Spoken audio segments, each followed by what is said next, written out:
In this movie, though, it was just terribly disrespectful and cruel to a woman who does nothing but puts up with him and loves him. He's a piece of shit. He thinks that is what's going to break him. The fact that he still does it and he does it so loud and so over the top is so mean. It's just mean.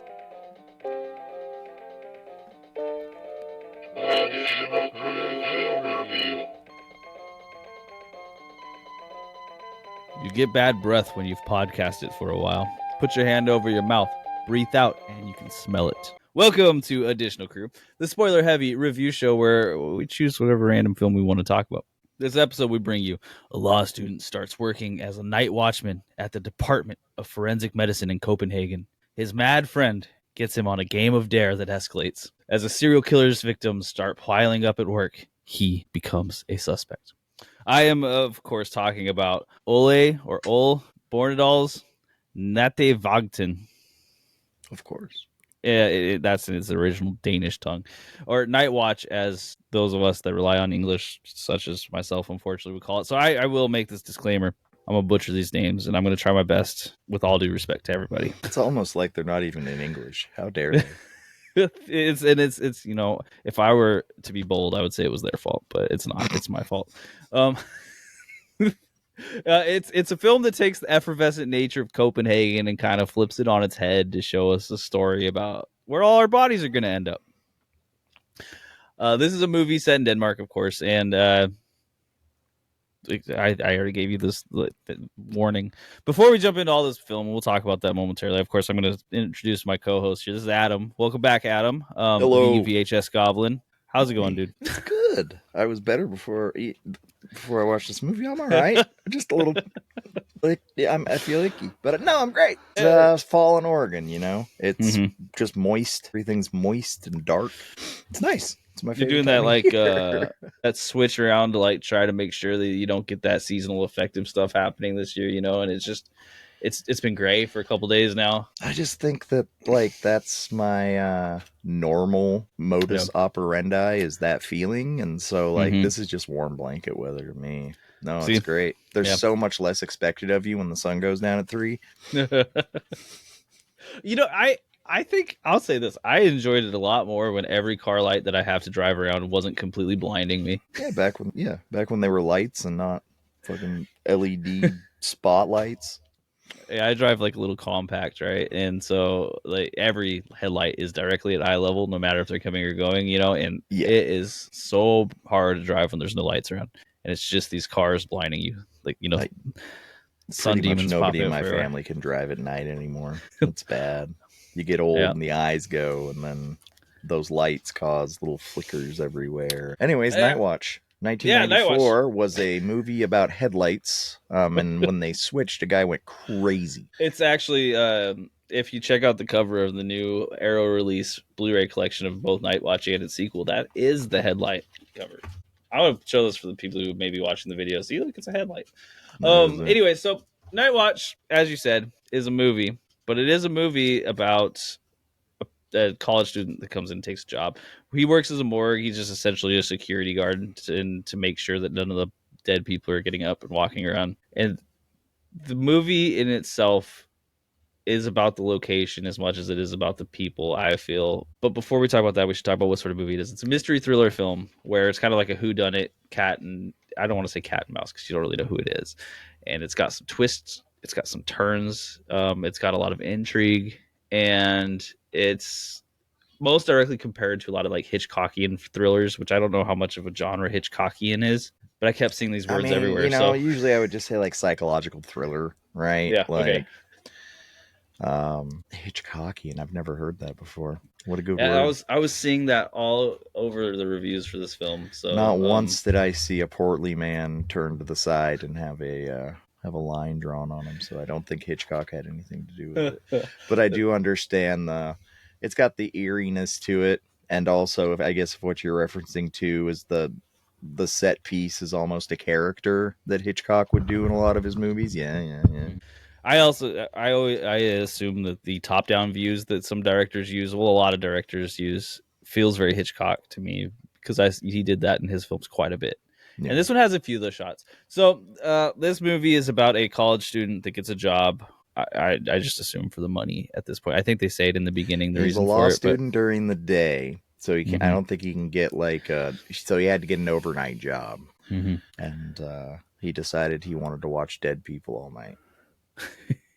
and It then seems like a cheese job, right? Like you just have to sit in an office but yeah, working in the morgue pretty much, right? But like the right, morgue for crimes. and he's got a crazy friend who also has a girlfriend, and becomes a plot device, is that they're both at the point where they may or may not get married to these people. And then murders happen that have people they're directly related to involved in, and it at some point switches to the fact that maybe he's the killer. Police seem to think so, and we kind of go through this movie that I would say isn't He like seems to think particularly. so. I'm gonna go ahead and say this: the spoiler heavy movie. Get ready. Spoiler heavy movie review. Get ready. Okay. The twist is amazing. I will start off by saying that. Like, if we're going to talk about a story, the story itself doesn't really hit any beats that I think are very unique. You know, you've got a killer who we don't know who it is, but he's messing with the main actor and then framing the main character, I should say. And then we have the main character try to clear his name and find out who the killer is before he is arrested erroneously for the murder. However, During the movie, I would say it's like two people could have done it. Like realistically, like as they're framing it, two people. There's one of two people did it, right? And everything points to the friend Jens, who, if you watch this film, Jens is an interesting character because it's hard to get a grip on if you are supposed to love him or hate him at any point during this film. I think it switches a little bit on you. Like, I think they really frame it to where they want you to think he's the killer, so you hate him a little bit. In the beginnings of the movie, his eyes are always watery and deviant looking and beady, and then at the end of the movie, they're like open and wide and like he's your best friend, and like they do that on purpose. They overextend with that character to make you think that, you know, if like in a magic trick, if somebody's using diversion, he's the diversion. Like that's the movie wants you to think that's who they make him, but he's just scumbag. He is, and it almost feels like at a certain point you go like, this is too obvious that this guy would never be the killer, but then about 3/4 through the movie you're like, it has to be him though. Yeah. Right, people who watch whodunits and we try to figure it out in the first 20 minutes, right? We're like, oh, we're better than this, and then it's like, well, obviously it's not him, it's too obvious, you know. So and I'm just gonna come out and say it because we're talking about the story right now. We're by far the best and meanest plot twist I've ever seen of a detective using evidence is the sperm sample. I just want to say, like, if you get nothing else from this movie, if you want to see one scene that was expertly just like crafted just to hurt everyone's feelings, is him gathering the sperm sample to test against what they said they found in one of the dead bodies, and then him planting that evidence on a dead body, the detective that is. And that's your reveal scene, is a detective planting sperm on a dead body. And I just jumped there because I want to give the praise immediately where it's due. That scene got me off guard pretty hard, and it was mean, and it was a nasty scene. At that point in the movie, I assumed we were watching like a Fight Club machinist sort of thing, and I assumed that Coster Waldau's character was so there was something snapped, right? Like he had been seeing things that they actually visualized to us in the movie, like stuff that couldn't be cleaned up and hidden that quick. So like in my mind, he was having a mental something, a break. Yeah. And murdering people because it was, so to me, up until the reveal, it was him. And when his girlfriend's going in there to see this lady of the night, when the hand reaches around the wall, I was sure that he was going to pop his head around the corner. It was going to be her boyfriend. It was just going to turn into a bloodbath. I was sure of it. And then it flashes away, right? She gets out, and then the next thing you know, he's putting the sperm on the foot crack. It's the detective. It was so rough, and it was so well done that I think that scene to me changed the whole tone of the film. Because before that, I had agreed with you. I was actually thinking, I was like, some of this I don't think is real because the bloody footsteps all over the place, or the footprints. How did he clean those up fast enough? The detective is a fast worker, is what I'll say. Quick worker. So you thought that was real? You didn't think that was him having a? No, I don't think that. I do think that was real. Okay. I don't have good explanation for how it was cleaned up so quick. Well, it takes an hour but for the doctor to get there. That's true. They did, and he didn't go back down, right? He ran away as soon as he saw the body. He's just like, "Oh, see ya." I guess he could have got it done, yeah. And the detective was the former worker of the morgue. He was the night watchman before the old man. He was the night diddler. watchman. The diddler, yeah, exactly. They didn't want to make a big deal of it, so they didn't tell anyone. And this is why. That's why you here's always the PSA. tell. You make a big deal of it. It's not to help you; it's to help everyone else. Make noise. Yeah. He diddled dead bodies. He did. And this is so we're gonna. This movie's emotionally damaging. So instead, you were like, spoiler heavy review. You should have been like, emotionally damaging trigger warning here. This movie, people pour sperm on people, and people do it around dead people and with dead people, and people bone saws to their heads, and yeah. And I don't. It's funny because I never see this as like. It's interesting because I think the subject matter here is really heavy. But one thing that this movie does that I think changes it is it's got levity in it too. When they make jokes throughout this film that kind of keep it a little bit a little bit more.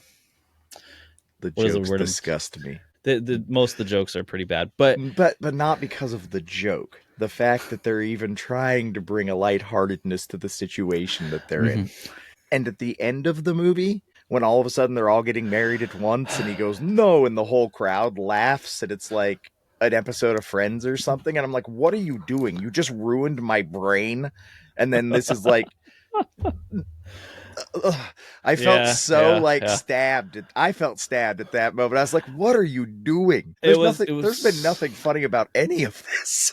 It was almost like at the very end, what they did was they took it and they changed it almost like a college buddy movie. When they're getting married and they're like doing a double marriage for whatever reason. I don't know if that's customary anywhere. Like you're sitting next to each other, it's like, "Oh, I have one last challenge for you." Exactly. Say no. It's like last time we started this challenge game, people died, and everybody, we got tied up. I had to cut my hand. Hey, let's do it again.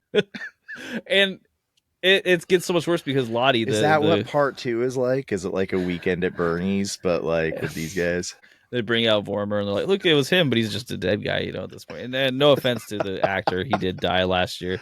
So Ulf Pilgard. Rest in peace. Yeah, it was interesting because to me the tone changes were a little bit weird and a little bit inconsistent. I thought that there were times where it felt like it was trying to be funny. Like, let's say when Jens is on the table underneath the cloth and he pulls the corpse rising alarm or whatever you want to call it, and then he goes down there. It looked terrifying. It was spooky, but then he pulls it off, and then like they almost play it off like it's a joke the whole way through, and like the mood changes real quick. And I can't tell. I feel like it's sinister the whole time, but I think it just put me on edge, like fight or flight. Like I just imagined so they have this dare thing going on. One, I don't get it. It's like we have these women that we love in our lives, and our lives are moving on, and we're not ready to settle down yet, so we're going to dare each other back and forth to like feel alive, and whoever loses has to get married. Whoever chickens out has to get married. And the reason he ended up in the morgue was because, well, I dare you to come and see me at work one night, which seemed innocent, right? Like, ooh, scary, I work at a morgue.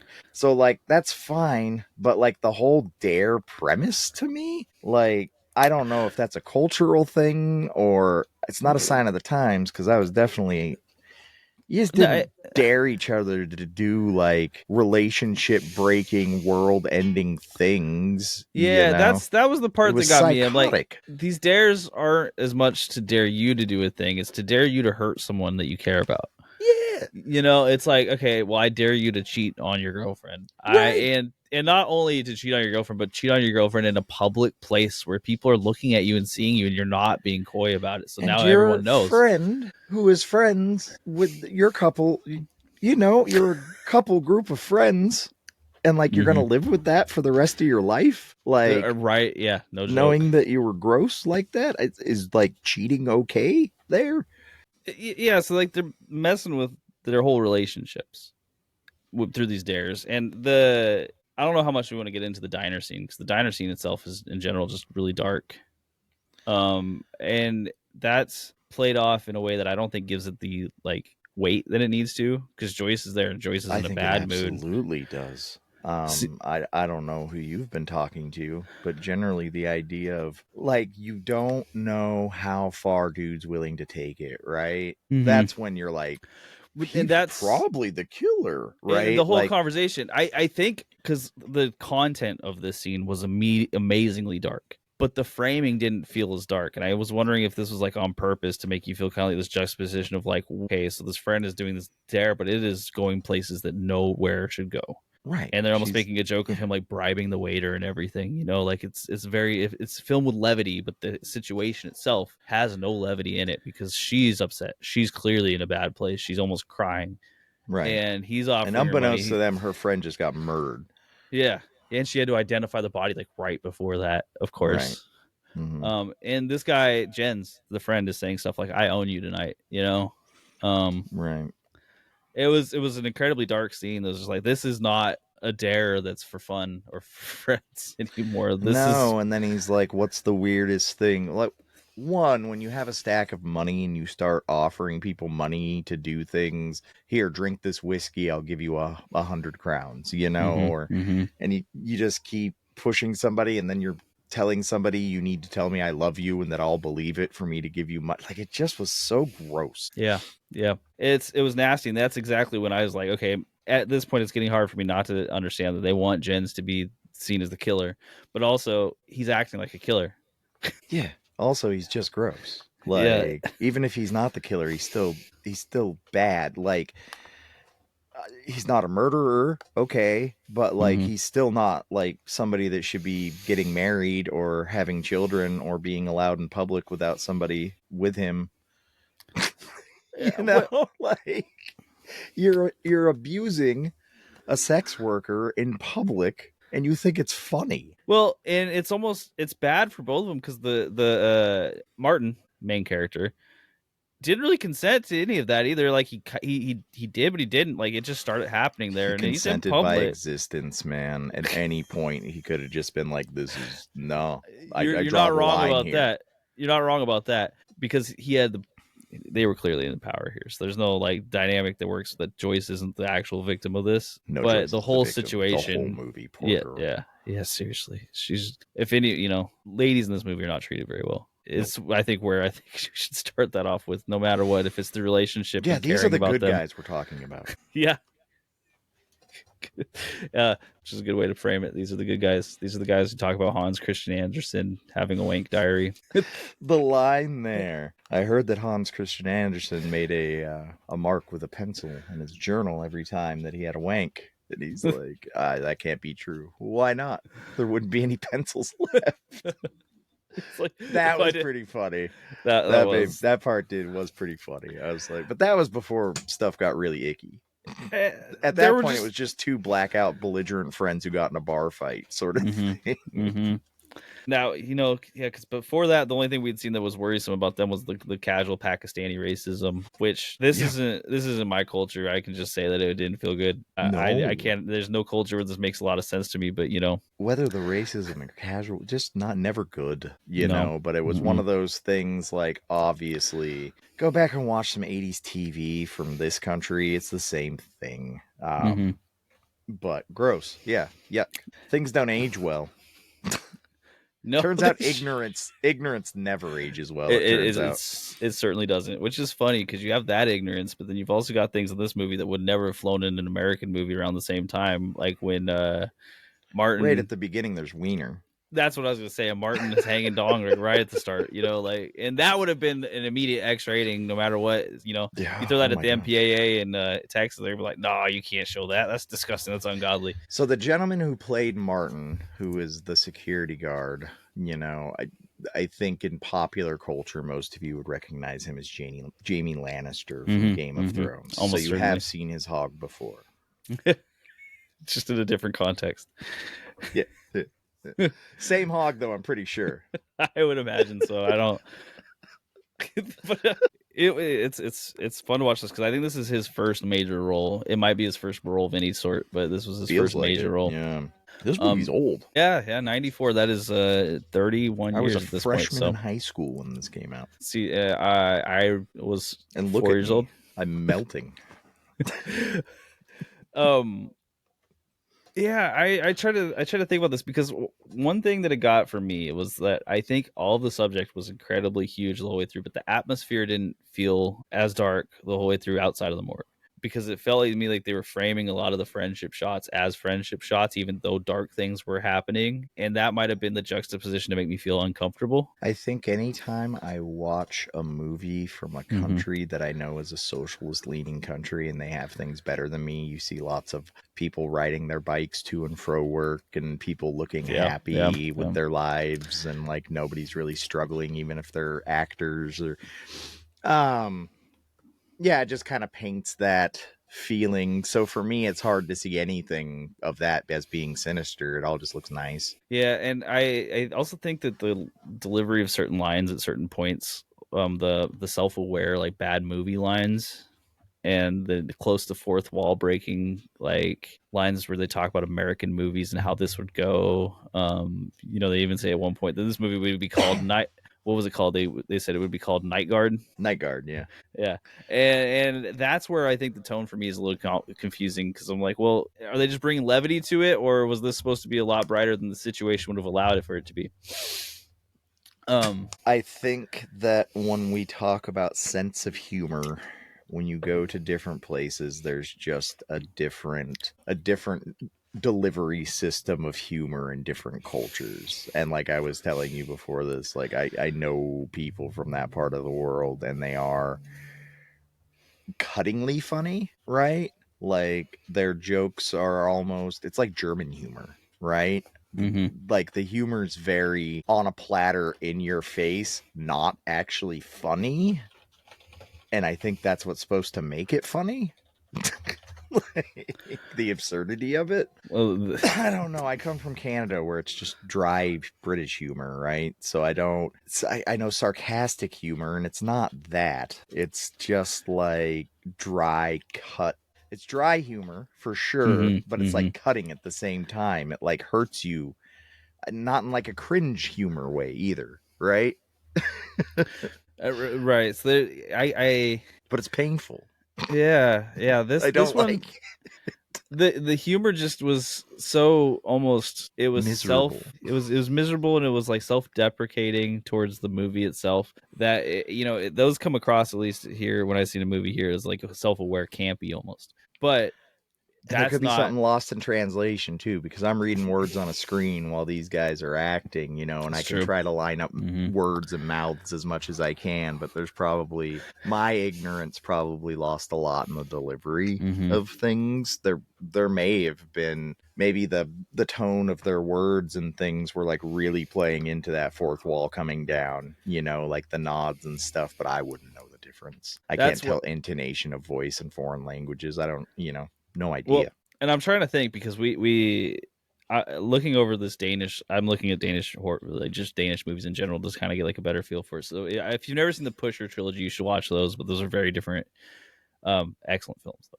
But we reviewed a movie on this podcast, Speak No Evil. I think it was the second movie we reviewed, and that was also a Danish horror movie. And I guess that it had kind of a similar thing going, but that one was so much more of a frustration horror, where you're frustrated at the people because you could see what they were doing wrong and how they were doing it wrong. So I don't know if I gained anything from that conversation right there, but different sense. I think what I'm trying to portray with the conversation we just had, though, is it's just it could be lost in translation.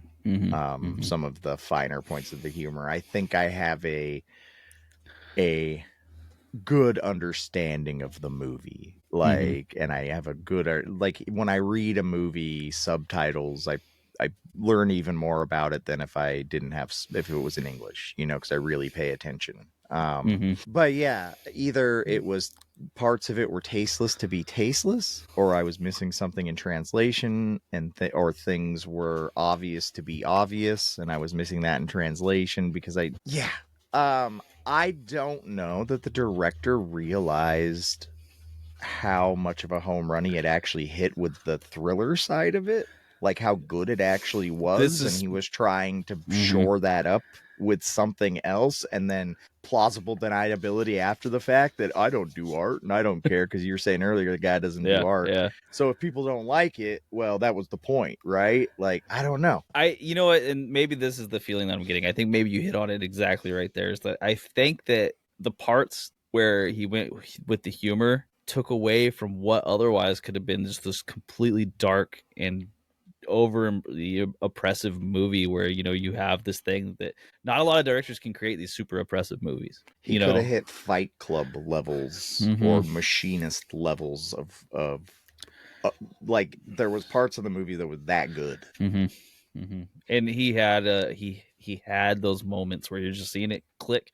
And again, I talked immediately about the sperm scene, because that scene was when it hit so hard, and you're like, even if you weren't getting the rest of it from this movie, you would watch that scene knowing what you knew, and just all of a sudden everything feels bad for everybody. And you're like, there's no one winning this scenario anymore. There's no good going to come from this. Yeah. But yeah, okay, that's a good way to put it. Maybe he didn't realize how good the thriller was, and he really wanted to get something in the background with it. He's like, well, at least we can make people like our characters. Which, from unfortunately, Moneyball, man, sometimes you hit a home run and you don't even know it. But yeah, so I would say that the story in this wasn't overly complicated. The twist was good, but it wasn't a complicated twist. And from my understanding, reading about it, I haven't had time to watch it a second time. There are hints that the detective was the killer the whole way through. Like, he makes certain statements, and he talks about having been there before. So this wasn't an unfair twist either. I don't usually love those unfair twists where they don't give you any hint. They're just like, by the way, it was that guy in the background on the thing on the left. You're like, oh, I'd never. That's not right. This one had it, and I didn't catch him at all, which I love. So the story for this one, even though it was maybe not like overly new, felt very well done. Overly novel. I don't get tricked very often in movies like these. And the misdirection and the main actor were both on my list of like, probably that's who did it. And then like I was waiting for like a crazy curveball. I think I started to figure it out when they started talking about how they fired the diddler, and that guy had worked there, and he said he had worked there, and then like at that point in the movie was when I was like, oh yeah, like there's a thing here. The thing I couldn't figure out is how would the diddler have a job as a police coroner in that place where he did the diddling? Yeah, because you'd think that he would have been found a lot earlier, right? But this is maybe you would think that you wouldn't give him a job there after he got caught doing the diddling the first time. This is the thing about covering stuff up. If you don't want me to eat cheeseburgers, don't get me a job at McDonald's. If you don't want me diddling dead people, don't put me where dead people are at. And this maybe is one of the differences between this film and a lot of the other ones we've seen, like the American versions of these thrillers, is that they usually give the killer a lot of a backstory, or a little bit of a backstory, and like some understanding of why this happened. And with Detective Warmer, it wasn't really given. It was just like, yeah, he just really likes having sex with dead bodies, and so now I guess he's just making them because he's a cop, and he gets away with it because he's a cop and likes to scalp people. The scalping was almost unnecessary to the plot. I didn't understand it because they didn't explain any reason why he wanted their scalps other than it was gross, right? Like, yes, the idea of scalping somebody's terrifying and I hate it. Like, great. Why are you doing it? And it's like, the movie's like, you don't deserve an explanation for that. Dude just like scalps. Okay, you're right. My bad. Like, my theory on why they did the scalping is simple. One, it made the dead body look scarier, and two, it's that way they could have the scene where he's standing over Martin with the bone saw. That's it, because it doesn't track for any of the other things that would have happened here, other than him leaving. Like, they needed a signature for him killing or something besides just the having sex with dead bodies. I know you say it out loud every time, and it's like that sucks. I'm trying to use really nice words for everything too, like diddling and like and lady of the night and sex worker, but like this movie's very clear that all of those things are being treated in the most disgusting way possible. There was no kid gloves with any of it, right? Like No. And I'd but say I that's just don't speak like that. The words that like what they want you to call that poor girl, I won't do it. Like, it. It's funny. and I I don't know know it's if a you had you, because this is a movie I recommend it here, and I'll tell you the truth. I had only read that it was a Nordic horror film that got really good reviews, setting them work. That's all I knew about this going in. Did not know about the rest of this, and it just kind of knocked me away with how much more intense it got. And I like weird stuff. I like things that are more on the storytelling fantasy side if I'm going to do horror. Like, build up if you're gonna do bad guys, make them the devil's rejects. Build them up for me. Make it crazy. When you do a bad person that's just bad because he's bad and there's no like mythos behind it or something, and he just has dead people and murders people to have their dead bodies, and like that's just there's no, and I'm not saying the Devil's Rejects is whimsical, but it is. It is. There's whimsy to that movie. There's no whimsy to this at all. It's just, this is like, we were talking about how the outside scenes are nice. The inside scenes are bad. The morgue is bad, is a bad place. That's a bad character. yeah. I do want to ask you: did the song in playing in Joyce's apartment, that was kind of whimsical? Yeah.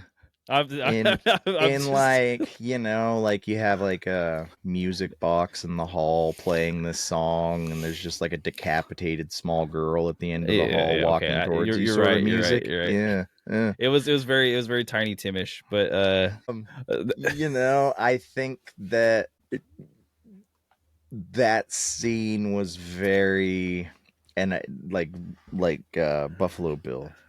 it was almost more like the for me it was like the Manhunter scene, kind of the way it was set up, Yeah, where yeah. like Inagata Davita's playing in Manhunter as Red Dragon's doing his thing, and in this The one it's song got was that. eerie and out of place. Mm-hmm. Um, but once again, I didn't know if that was something lost in translation to me, because that's not a song from my childhood or anything. Like, I don't have any emotional connection to it, and it was playing like that's something that probably Mm-hmm. every Danish child song, has heard that song 100 times. It was loaded up in her CD changer. He didn't choose that. Like, it was already in that CD changer that she had. Yeah. It was a terrible song though. Hated Oh it. man. Which is we'll talk about music a little bit. So this Feel gross. this I'll just go back to the story. So yeah, I mean, I thought it was really well set up personally. I do like these thriller movies where you're trying to figure out who it was, and this one was one that delved into the darker sides of things without worrying about them. And my only complaint was that the humor felt out of place, really. It almost like would have been just a stronger film without the humor. Yeah, when we get to the review part, I'm probably gonna trash this movie a bit, but it was because it's like what it could have been was so fucking close. Yeah, there's some other crazy stuff we'll talk about here. Let's talk about the acting though for before we get into the rest of it. So Yeah, let's that's the story part of our podcast. we went all over the place because this one has heavy subject matter and it's hard to kind of just wander through it, and it's in a different language, which isn't always difficult, but in this case with heavy subject matter and barriers to understanding, it gets a little tough to talk about it, especially when it's subjects that I think if you just talk about it normally, you're not going to get a lot of favor. No.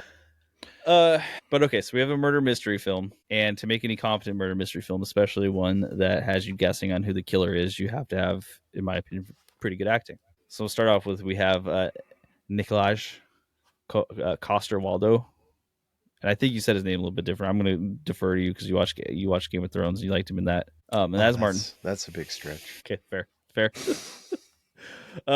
Sophie Grable as Klinka, and Kim Bodnia as Jens. Lottie Anderson as Lottie. That's easy. I like that one. And then Ulf Pilgard as the Detective Warmer.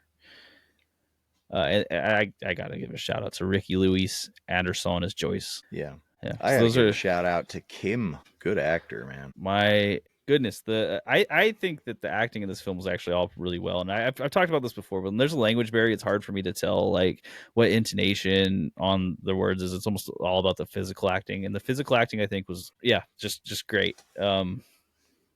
The Ulf Pilgard, he is the Detective Warmer. He was a stage actor before this, and he was almost like exclusively in comedies from what I was reading. And Really?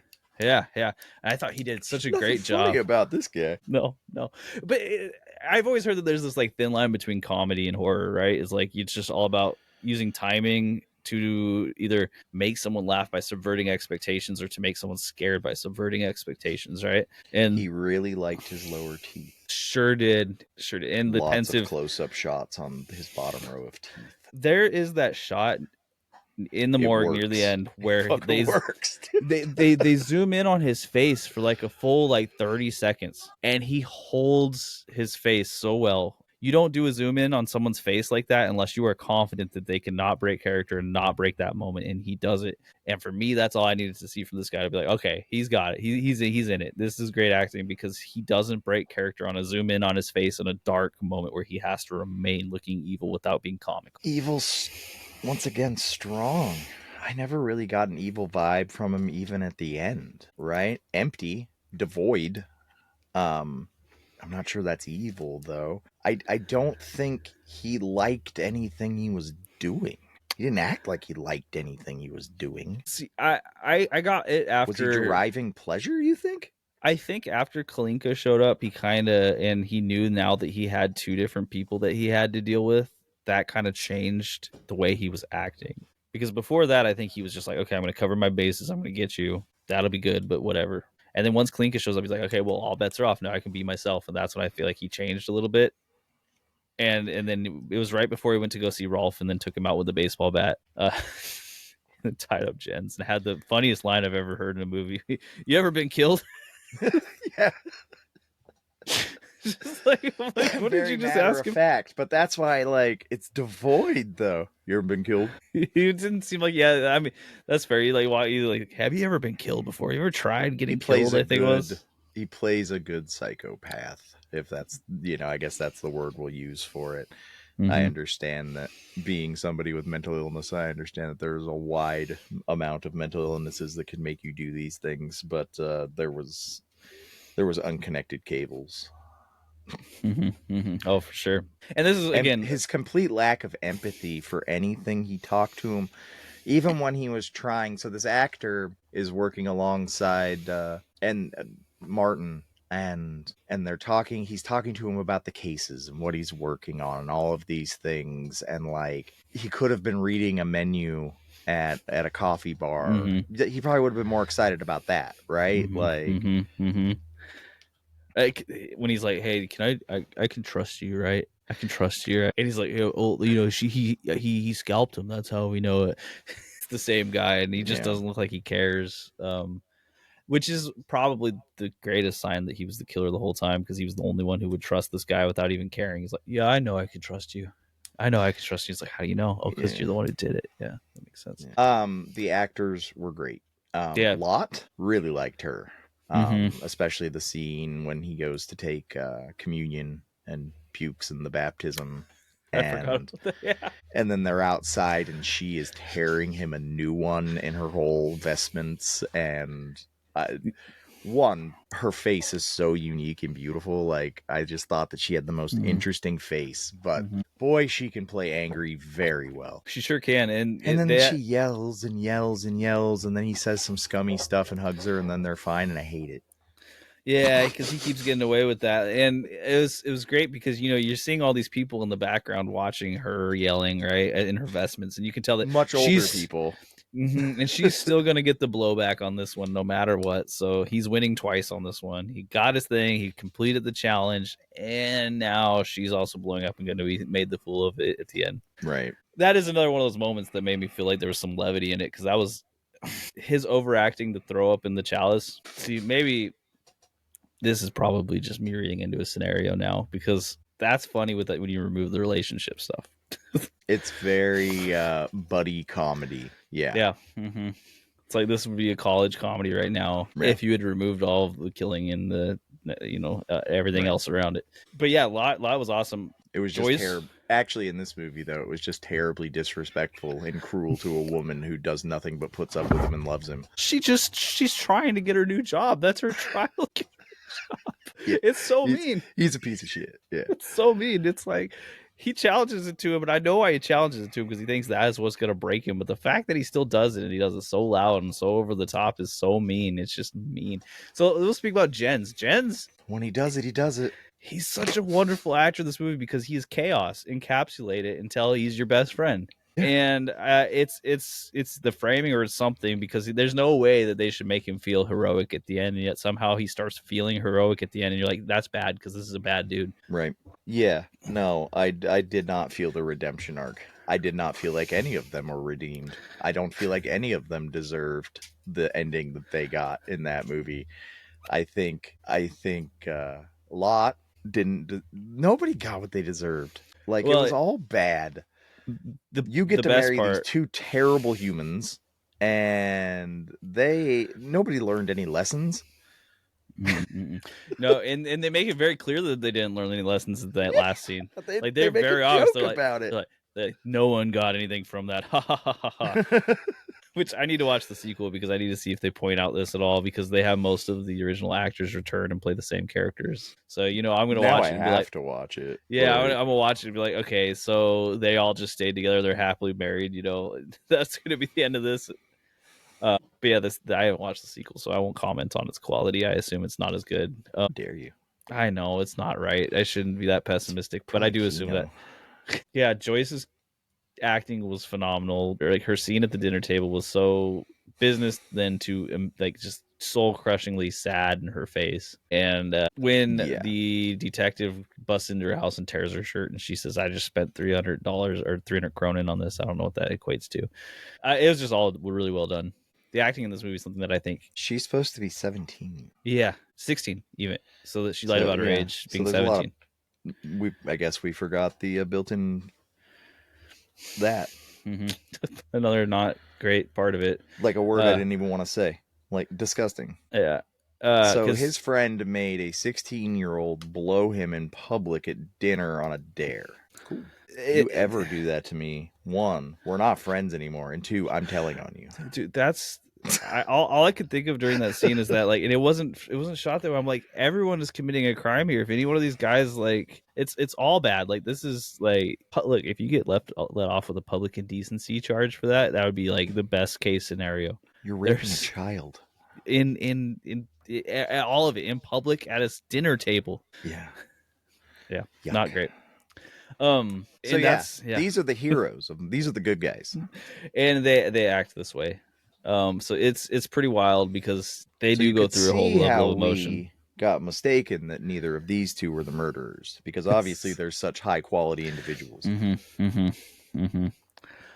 Blackout drunk all the time, sex with kids.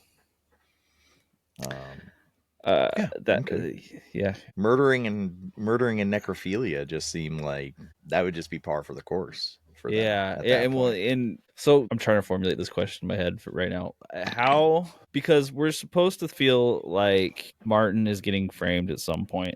And if you don't feel like Martin's getting framed, because the whole time I felt like Martin was getting framed, but you thought that it came around to the point where you think it was him, right? Yes. Does that change your dynamic with the rest of the way you see Martin acting? I thought he was mentally ill. So you think it's just like a whole episode is what it was feeling like? And I think that's what the feeling I had throughout the whole movie. I thought that he had hallucinated the person in the basement. I thought that the hallucinations about the alarms going off, obviously one time it was Jens, but the other time it was just his clock thing. But like, in the movie, the alarm really goes off, right? So if we're going by that metric, that if I see it in the movie, that means that it's real.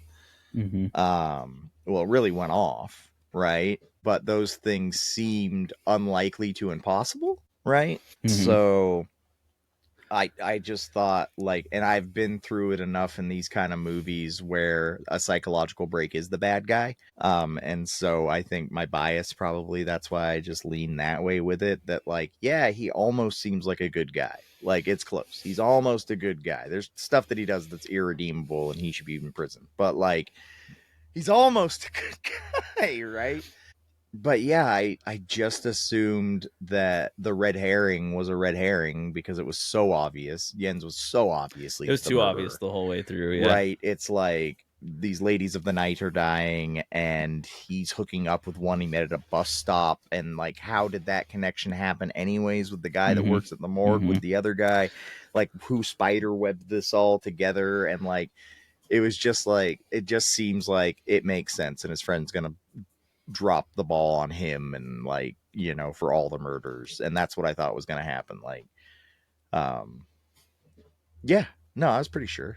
Yeah, that's fair. That's fair. I'm curious because like I never got the idea that he was the killer. Like him hallucinating parts of it could have made sense because it really certainly felt like it couldn't be real, specifically with the cleaning of the footsteps. Like that is such a, I don't know if that's an overlooked almost near plot hole, but if it had been an hour, I can give it to him. Right. But that part was the one where it's like, okay, did that actually happen? But the rest of it, it was so like it's either Jens or it's going to be something absolutely third party. You can't even guess it, right? Like Klink is the killer for some real weird reason.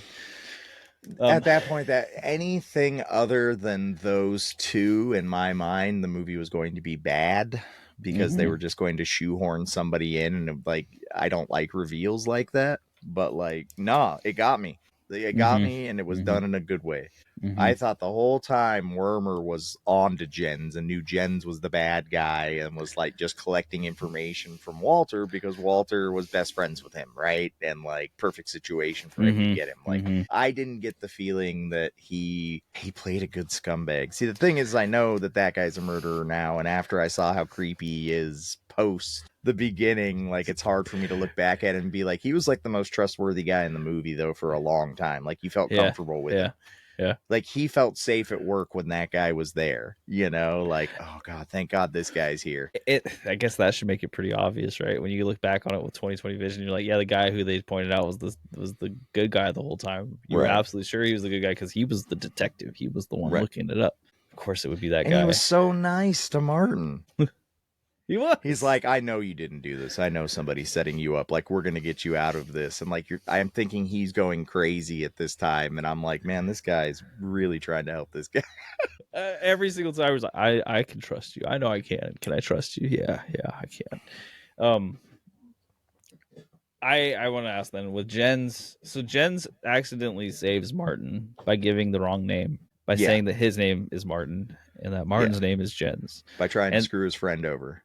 Yeah, because there's no other reason for that other than to set something up negatively, and yet here we are with it working out positively because the detective doesn't know that, so he writes M.A. on the pillow, going to Art Martin. Yes. So that's how he gets caught.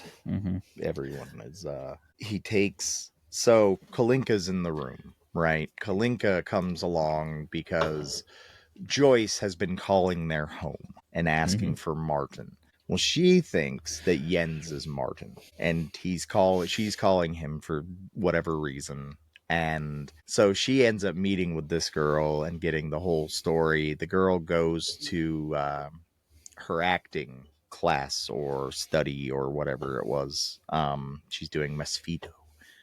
And tells her, you have to get your boyfriend to stop like doing this to me and all of this stuff. And you're like, what has he been doing to this girl, you know? And then like, so that everybody other than Jens and Martin, nobody knows that the crossover in the brain. So that's why, you know, she thinks that he's doing all this horrible stuff. And like, so when dude murders her, his idea is, well, he didn't murder her all the way, and as she's bleeding out, she's going to try to write the murderer's name on her pillow in blood with her finger, right? And so he thinks, right, well, it's Martin. Well, turns out Martin is Jens to this girl and didn't know it, and that's the big moment. Oh my God, yeah, 100%. I did not like him dipping her finger into blood and writing on the pillow, though. It made me upset. No, and then the use of the knife from the drawer and, you know, referring to that knife over and over again. Just that, I mean, it was a mean setup by a mean dude. So that scene where he's riding with blood on the pillow is also the scene where he mhm. dumped semen all over her butt from a vial. And that sounds disgusting. It's also such a it's a breach of everything in that moment. Is again, just can't relate how much that scene was like one of the meaner scenes I've seen in cinema in a long time. Didn't like it. The two scenes in this movie that stick out in my head that like I'll probably have to talk about in therapy is that scene, that specific part, and then when he follows the footsteps and he peeks around the corner quick enough to see that girl all laid out in the hall. Yeah, Like the flash of it, those two things I'm gonna have to work through. It's gonna cost me a few dollars to get past. Slipknot wishes they could have had that second scene in a music video. So Same. good, dude. So let's. It's that feeling, though. You know that feeling from being a kid. Like you peek around the corner and your brain sees what it doesn't want to see, and you just bail. Oh yeah.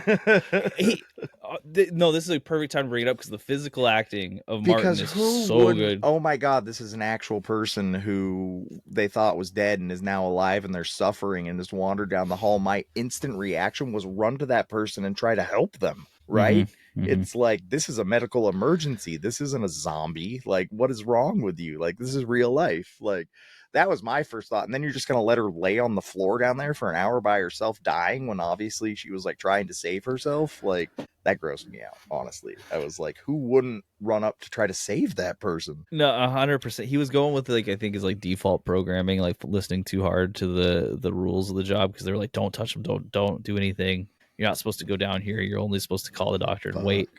That.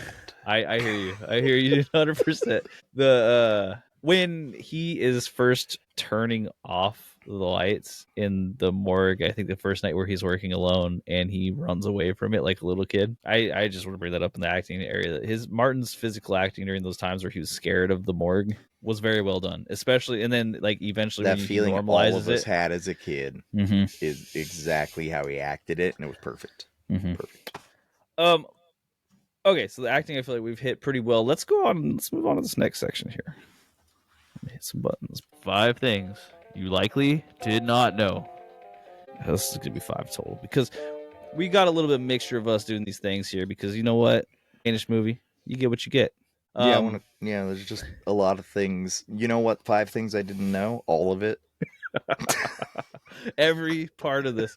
So I'll start off. The film was created because Ole Bornedal, the director, was visiting a morgue in Copenhagen. He was from a small town, and so when he went to Copenhagen, he thought it was the most lively place he had ever been. So he got to visit this morgue, and then he got really philosophical about it and was like, wow, so all of this liveliness and everyone just ends up here. And so he decided to make a movie about a morgue with just that thought, and it turned into this. So, if you have those like little instant clicks in your brain, sometimes follow them, sometimes don't, maybe, I don't know.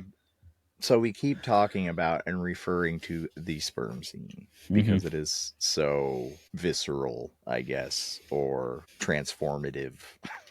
And it turns out that in his original cut, that scene was much shorter, where he is distributing it.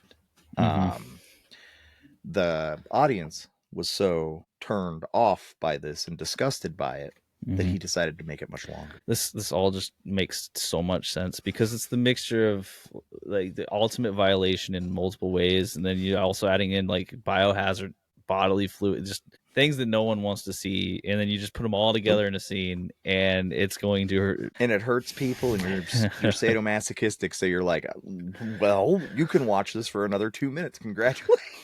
I don't want 2 more minutes of this. That's the part that gets me crazy when he talks about it not being like art. It's like, if you're not, then why are you trying to evoke such harsh reactions? Right.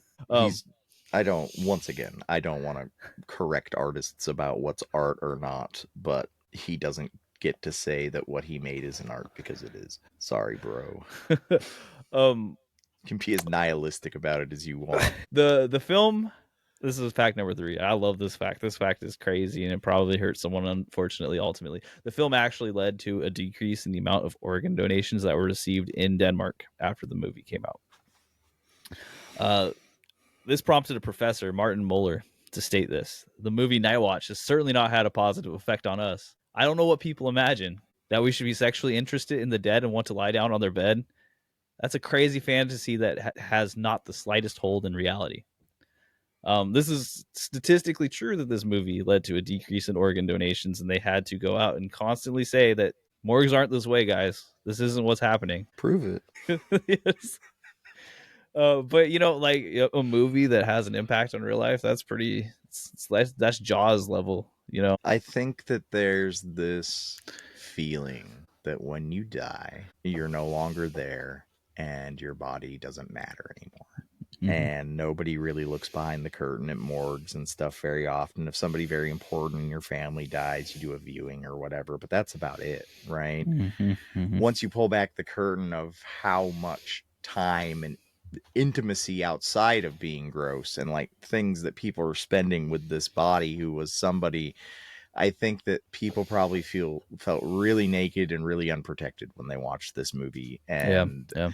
their bodily autonomy was being stolen from them, by allowing anybody to touch them post-mortem. And it might have just been that idea that like they weren't even thinking about it at all, like you said here. So when they thought about it, and especially in such a negative connotation, it's something most of us just don't think about, right? There's nothing pleasant about it. Like sitting around and pontificating on your own death and what's going to happen to your body after you die is an act of futility, right? Like, yeah, you don't love that. No one wants to do that. But there are people that are paid to deal with that for you, and yeah, I think people give those people an ultimate amount of trust, but they're just people who, it's not hard to be a coroner and it's not hard to be a security guard at a morgue. Like these aren't, master's level. I have a friend who's a manager at a funeral home and has to do a lot of this stuff, and it is wild. Like he's just invited into everywhere. He handles the bodies directly, and it's almost never with like any questions. No one's following up except for the funeral. It's pretty wild. No, who protects the dead? Nobody. It's meat, right? Yeah. And people don't like the idea of being handled like meat. So I get it. Yeah. You watch something like this and you realize, oh crap, they're treating people like meat. And even if they're not, all of a sudden you're like, well, screw that. I'm not going to give you extra reasons to poke around me. Yeah. Sad though, because people probably needed them organs. Almost certainly. Yeah. So that part was crazy. I'm gonna hit the one in 1997. A film came out. It was called Nightwatch, and it did actually have some great actors in it. It was Ewan McGregor was definitely one of them. Patricia Arquette was in there. But it's the same movie, just in English. Same director. Same director, same movie in English, yet it's bad. I haven't seen it before, so I'm speaking off cuff. But as far as movie ratings go, it was not as well received. What I'll say is this: is what the main chief criticism I heard of this one is that it moved way slower and it had much less happening during the film, and the script was completely rewritten by Steven Soderbergh. And if I know anything about Steven Soderbergh, is that sounds exactly like Steven Soderbergh, really slow. Like the pacing just slowed down. And I could see if you would slow down the pacing on a movie like this sort of oppressive movie, that's going to lose you a lot of viewers. Let me tell you, no one wants to have to like sit in that feeling for long periods of nothing. No. You watch the movie Skinamarink if you want to do that. I got a whole wall of them behind me. I'll hook you up. Want to be miserable for an hour, you let me know. Yeah. It's something that I find with a lot of these Danish films. Like Speak No Evil was the same thing. They have the same director come over and then they just remake the movie bit by bit for the American audience. Funny Games by I forget. I don't remember his name off the top of my head. I should, but I don't. And then one that we did here, Spurloose, The Vanishing. which was, remade, same director. They just bring those movies over because I think it's just assumed at this point Americans don't want to read. So you're just watching the same exact version of a movie you could have watched done with more I passion don't think originally. the Americans that you want watching that movie, the Americans that don't want to read, I don't think you want them watching your like super like thriller anyways. They're not going to get Yeah, it either yeah, way. It doesn't yeah. matter if they had to read or not. I wonder if the American version had the same. Nothing It could. against Adam Sandler enjoyers. Like, I love a good Adam Sandler movie. I get it. It's just a box office thing, honestly. Like, you can't get those. The people who are showing up to the movies aren't the people who love movies like this usually. I mean, the majority. No. I have to wonder if the American version has the sperm scene or an equivalence. I can't think that the MPAA would let that go. There's definitely not dong, for sure. Mm-hmm. I would assume that scene was implied. But I don't know, man. I feel like sperm in an American movie wouldn't be allowed like some that. gross stuff got out in the late 90s, though. Like, the year 2000 was coming. Things were getting weird. But I don't think things got that weird. Yeah. I don't remember. Like, Fear and Loathing in Las Vegas was like had some pretty like graphic scenes in it that you didn't think you would ever see in a movie, sort of stuff. So there was lines being crossed then. But yeah, generally I guess they draw the line at anything sexual, and I guess that is sexual. So yeah, probably not. You can watch somebody poke themselves 10 billion times in the face with a creature from outer space and turn into mush, but as soon as a booby pops out or something, it's the end of the world. I get It's it. ungodly. Yeah. I just, in that alone, like if you remove that scene from this movie, the movie is a completely different film because it just gets so much harsher, so much more dark from that moment on. So I can see how that would hurt the American version. Yeah, I don't think in the 1997 one they were showing a back shot. No. We'll call it bottled back shot. Yeah. Oh man, that's a good name for it, unfortunately. Yeah, sorry about that. Last fact that I got for you here is in Denmark, the film was so successful that it actually ended up making more money in the country than Jurassic Park did, which is crazy because Jurassic Park was a worldwide gigantic mega hit. But Nightwatch was a Danish mega hit. So big time. It also shows you how little mega hits from other countries kind of make it through, because I had never heard of this movie prior to it being released on special package Blu-ray earlier this year. There are subcultures, or regional films, I guess you'll call them, from places you don't even think about having movies, and that's some of the best movies I've ever seen. Argentina makes some of the best films. You wouldn't know it, but like, because they don't play for American audiences at all, right? That's not the point. And so there's these wonderful movies that are being done, and it's the same with German or Dutch or any, Germany has a great social program where they pay directors to make movies, to make art. And so all these great like movies made by artists, almost for artists, come out over there, and like they're art house movies at best. And so they're never going to play here, like, ever. And so unless you know about them, are going to go track down a dubbed copy or a subtitled copy so you can watch it, like, you'll never know. I feel like you have to like hope you have like this breakout mega hit, so it's like South Korean films are more well known right now, in particular because you had stuff like Parasite come out and like Squid Games, which they dominated the cultural scene in multiple places. Or I think like, you might know a little bit more about Mexican filmmaking because Guillermo del Toro comes from there. Movies like Water for Chocolate actually managed to make a splash here. Right. But if they don't, then you just don't hear about it. And I don't know how you even get these movies in theaters, really. Like, what's the line? You don't. Yeah. But and video stores don't exist anymore with a foreign section, right? So it's true. I mean, you have to be like me and just trolling websites to find this stuff. You know what I mean? Like, and if you do want to find movies, that's a good way to do it. Is troll these websites where the I think they call them boutique Blu-rays. VHS is so much fun. Boutique Blu-rays they're still producing these films, so you can find weird films from different areas because that's what they do for money. That's where I get a lot of my figure out new terrible movies to bootleg onto VHS to have for my collection. I find new actors and actresses and directors and like the worst movies you could ever think of, but like people are still making them and they're still great to watch. Yeah, anyways. Yeah, I know exactly. You can find stuff out there. You just have to like you'll go into Google and you'll look at stuff and there's the top layer. And the top layer is all stuff that's like pretty normal. Just dig in the dirt. There's some messed up movies out there. There's a lot of people who like making stuff. I watched And Debbie Does Demons the other night. With Jessa Flux in it. It's like a trauma thing. It's awesome, but it's not trauma. It's just some guy in Indiana with a camera making movies, and I'm like, awesome. yeah.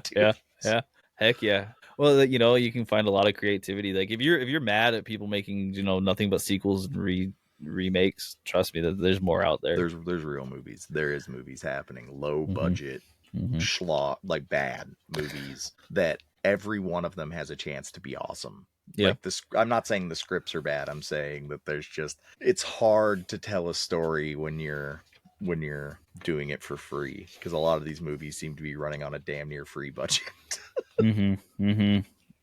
If we can get the AI, which I don't like this as much, but like if you can have it as a, I'm trying to think about how to say this because I don't want it to take over the artistic jobs. Say it. I don't want to hear it at all. AI is slop, and you know it. It is. I'm wondering if it can fill in gaps where like these indie filmmakers can do something like noise production. You know what I mean? Like the stuff that's in the background that you're not going to have anyone, or it's a barrier for entry. Because I don't want it to replace. I think that if you really wanted to go find something, though, you would go to a resource like the Internet Archive. If you need background noise, look up one of the 1 million background noises they have on there, or go to a 70s movie and just cut background noise out and put it.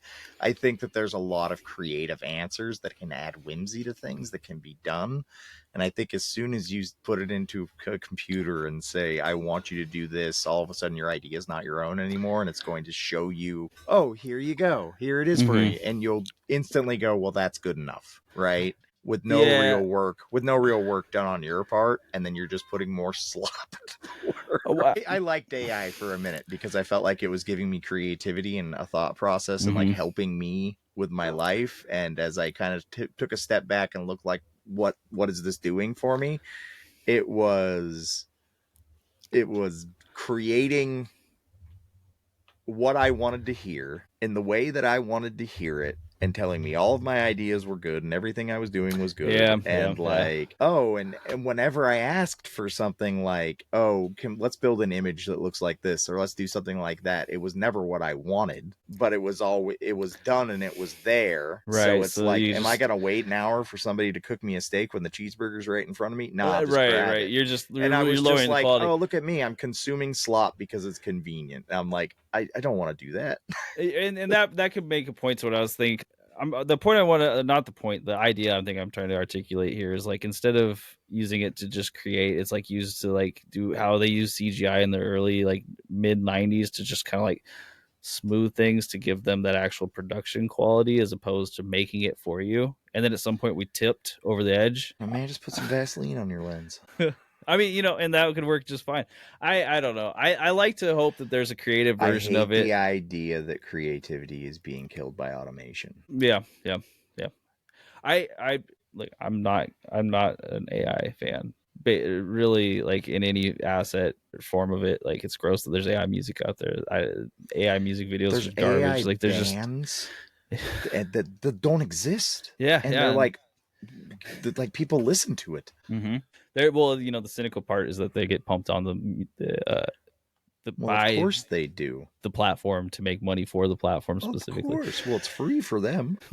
But anyway, I'm diverting. I'm just, you know, the thing is I want a version of this to help make it more accessible without taking away the actual creativity behind it. And I don't know what that looks like, but I have hope, because I think more weirdos making movies, giving people freedom to follow their passions in life, and do the things that they want to do. And I think there's probably plenty of people to fill every niche in society. But instead we decided that bureaucracy and overregulation and creating jobs in those industries to keep people controlled instead of just being community-based humans like we have been, causes all the problems in the world. And so until you fix those very fundamental issues, I think that anybody that's putting money into anything that's private equity and has no heart behind the thing, all the movies, will happily use AI. rather than pay somebody for doing something that they would love to be doing. Mm-hmm. Why? Because cruelty is the point. Yeah, you're 100% right here. And so this is where I'm hoping I want it from the other way This has around. nothing to do you know with what this I mean? movie, and I'm sorry. I'm sorry. I just hate everything. This is 100% fair because you're right. This is what it's being used for. It's used for replacing people, right? And I'm like, how can it instead be used for grassroots? But this is not important because it may not be able to. I'm just, theorizing out here and hoping because otherwise it's bleak. A million smarter than one, right? Yes. Well, let's talk about creativity and cinematography in the film because there's creativity and cinematography happening. Yes. And I'm gonna pinpoint something that I thought was really cool right away, and that was just the framing of the Hans Christian Andersen statue and how absolutely terrifying the Hans Christian Andersen statue looked. It almost looked like it had like a bloody nose going on. And I would guess that they didn't add anything or change anything other than just framing it in a certain way. And you love that. You have these historic landmarks that people are seeing every single day. Running down his nose? It looked like he had a bloody nose because of the way. It was so. And I don't know that it was intentional, but it was definitely something I noticed. Yeah, that it was incredibly creepy looking. It was like, wow, this if this is to commemorate and remember Hans Christian Andersen, they're remembering him as a weirdo who winked every day in the statue. Yeah, I learned something new, that Hans Christian Andersen's a dickhead. That's what they called him like 4 times. You dickhead. I guess he was not liked. He must not have been. I mean, he made a lot of really famous musicals, but that doesn't make him a person who people like in his area. The cinematography and the shooting of this movie was fine. With the outdoor shots, it was great in the darkness. And it was great in the morgue. That morgue did a lot of heavy lifting. Yeah, but the lighting that they used, that kind of orange lighting, and even his apartment had that kind of cell feel to it. It was all very definitely, and I don't know if it was intentional or not, but definitely a vehicle for the movie. Like the scene, I don't know if that was a real morgue that they were shooting in. Definitely felt like it. That office, the wood paneling, the feeling, the shots of the clock that you have to go and prove that you were there by turning the key, like all of those things were old. Yeah. Right? They weren't props. Like, it just felt like voyeuristic, like you were watching somebody go throughout their day. I think that's part of the ick of this movie too, is I think a lot of it was filmed in that voyeuristic style, and I think that's what you're talking about, like Hitchcocking earlier, like that voyeurism that's built into a film like this. Like, you're seeing behind the curtain and you're seeing all the dirty, insidious things that are happening. And I think that with better lighting and with different sets, none of it works. Right. 100%. It had to be done in this specific way, otherwise it just falls apart, or it looks too soap opera-y, or it gets too edgy and dark where nothing's scary real quick. 100%. And that's with all of these movies. They walk a really fine line, and you either have to lean into the corn and like accept that you're that movie, or you have to be serious. And this director didn't know. He wanted to lean into the corn. It was the wrong thing. It's crazy, because he didn't hit the corn at all, but he really did want to lean into it. He's like, it's cool. They're gonna love these guys. They're gonna be buddy comedy, and it's like, no, dude, they're jerks. They're 100% jerks. Ugh. Like, I don't know what's wrong with this guy that thinks that this is what buddies go out and do. Hey, Nick, you want to go out to dinner with me? And I'm going to get a 16-year-old to try to blow you in public? How funny. Let's go, bro. Oh, man. No, the answer to that is no. 1, 2, illegal. 3, I'm telling on you. Yeah. It's like, this is all very bad things that are happening here. Every part of that sentence is not, it's just not. Him hiding in the basement, pulling the cord and scaring him is borderline psychopathic, but like, I know dudes like that.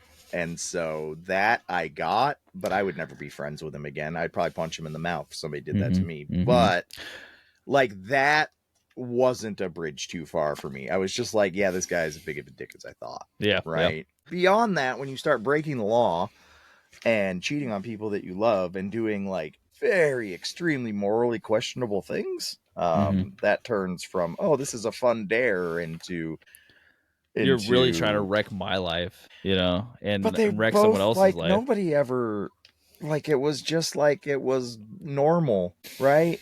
Like it's normal. My girlfriend isn't going to care that I did this, and even if she does, we'll talk through it. It will be fine. What world do you live in? None of that's fine. And then beyond that, the things that you're doing within the context of what I just said with the people that you're doing them to makes you a bad person. You want to talk about Christianity and whatever and like morals and things. Well, you broke a bunch of the commandments there. It's icky, you're gross, you should go to hell. You know, like it was bad. So like trying to be like, this is just what dudes do. It's not a good look. If you want to do gross stuff with dudes, you do it in a movie like Revenge of the Nerds or something like that, where like that's the point, right? And this isn't to and you do it in a funny, playful way that is making light of a serious situation. Yeah, you don't throw money at someone. You don't take a serious situation and make light of it. Yeah, no.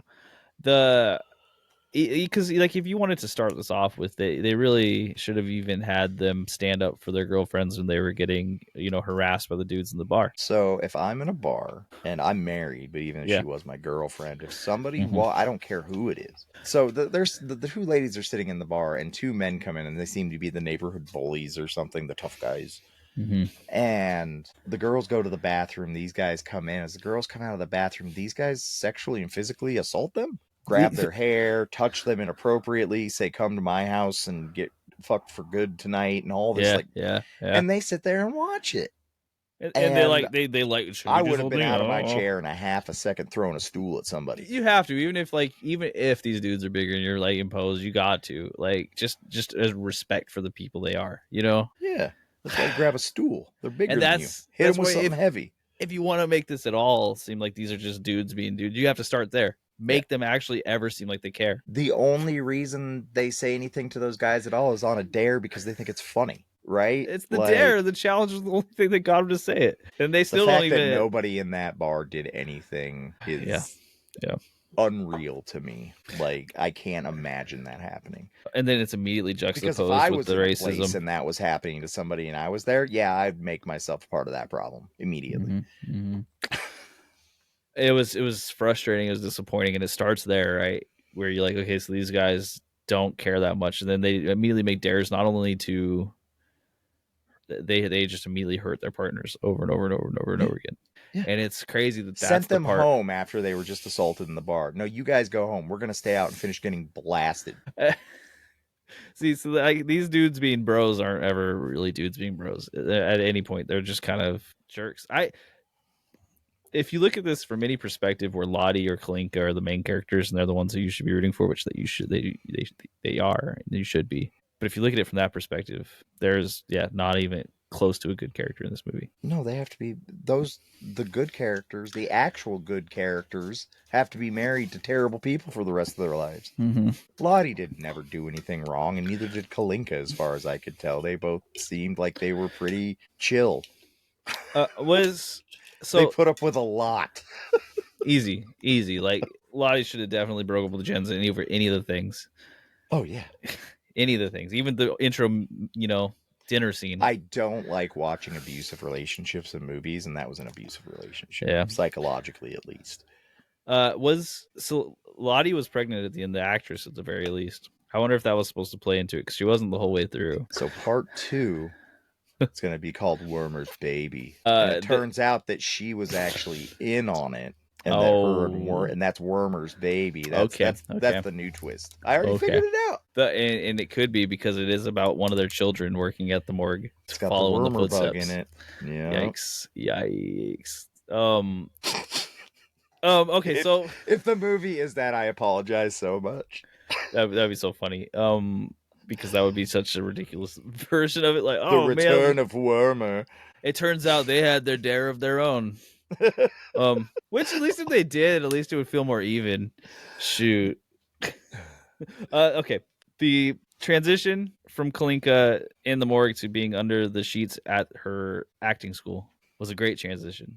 very spooky. Because then they pulled it down and she was playing in Misfito. yes, and it was just a wonderful transition. I love transitions like that where it's like, okay, so you've used this cloth the sheet and then made it spooky, but then it transitioned perfectly to her looking like she was dead because she was in a play. I know. I have a yeah, that part's great. I have a question, and I was like, I'm gonna ask him while we're watching. Okay, so before that, when they're in the basement together, right? And yes, I understand that the sperm needs to end up somewhere for them to test it against his and blah blah blah. Why did they have sex in the morgue? I don't know that you can get an answer that's more than just them being idiots and young children. That is the only thing that I can come up with. Like, is that they're saying they're college kids, so they are passionate, because otherwise it doesn't make any sense. Hello, you're back. I'm back. I asked that question, and then instantly the screeching noise started in my ear, and I was like, I guess that question's not supposed to be answered. It's because you said the trigger word sex in a morgue, and they're like, nope, turn it off. But why? Yeah. Was it overcoming fear?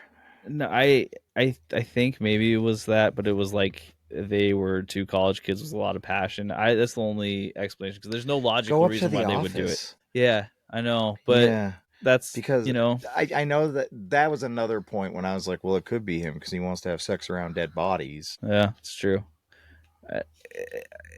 It just seemed like a weird place to pick to have sex. Like, to me, you're in a whole building. I'm sure there's a janitor's closet somewhere. I think that's a fair look at it. It had to be there for the plot device of the planted sperm to work in logical reasons, but it was a little forced. Because it was gross. Yeah, and it's another one of those things where, like, if this is supposed to make me more secure on their relationship, it's not doing it, because this is a bad spot. It gives me there's no good feelings to come out of this. No. Like, even if you were doing it because it felt wrong and like with everything that's going on in your life right now, probably not the best idea. No. And that's a very kind way to put it. I try, brother. I try. Because probably not the best idea, might be the worst idea you could possibly have as far as placement goes. There's no place that could be worse than this right now. No. You got a bed, you got a house. I get it. Voyeuristic people. I don't judge, but like in the movie, in that context, it seems like that's the last place he would ever want to be. Mm-hmm. He takes her down there, so maybe it was a feeling of overcoming fear or something. I thought to myself, but then at the same time, I'm like, that's ridiculous. Like, and then I was like, why is she going along with this? Like, it was real gross. Yeah. I don't think that I would be able to perform in a room full of dead bodies and like have that be an experience that I would ever wanted to have shared with somebody that I loved. I don't want that experience at all anyways, but like that's something you're going to think about later while you marry her. So you guys going to talk about that when you're 50 and it's funny. Remember that time that we almost got scalped and we totally did it in a morgue? She's there to support him, right? Because he's like, I can't go alone. I can't go alone tonight. And then she's like, I'll go on your route with you. And so she goes down there, and then they just end up doing it. And yeah, I can't think of any other reason besides one, plot device, an unfair plot device, and two, they just wanted to show that how strong their connection was at that point, Right. So I don't know. I don't have a great reason for that either. Other than you had to have it to set up the most important scene of the film. Yes. Cheating a little bit. 100% cheating. Right. Well, as long as I'm not confused as to, like, I didn't miss something that was, like, a dare that they had or that... Because it felt really out of place to me. Now, that would have been a good framing for it if the friend would have dared him to have, and that's what I thought maybe I missed, so I didn't want to be too harsh on the movie about it, but it is what I thought, which was a poorly shoehorned plot device. That also, because now that you say that also would have made it seem more like Jens was the killer, because he would have been making him plant evidence accidentally. We just wrote a better movie. Oh, jeez. Hey. Call us. We can get you for the next sequel, dude. But this is all trade. Listen, it's I want to be very clear, baby, and it's fantastic. We've already written it. It's really good. It's there's a space station. There's lots of nudity.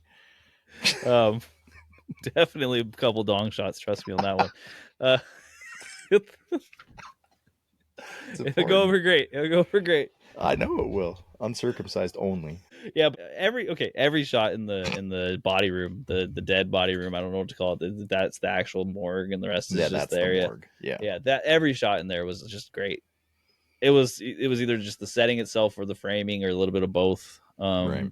There, the practical effects on the dead body, like I didn't know if it was like a burn or what. Very well done though. yeah. And they showed it in a misdirection sort of way. All of the violence and gore and things was done in a misdirection kind of way, where you got to see the outcome but not the action. And I thought that the practical effects and the makeup was good. It was believable.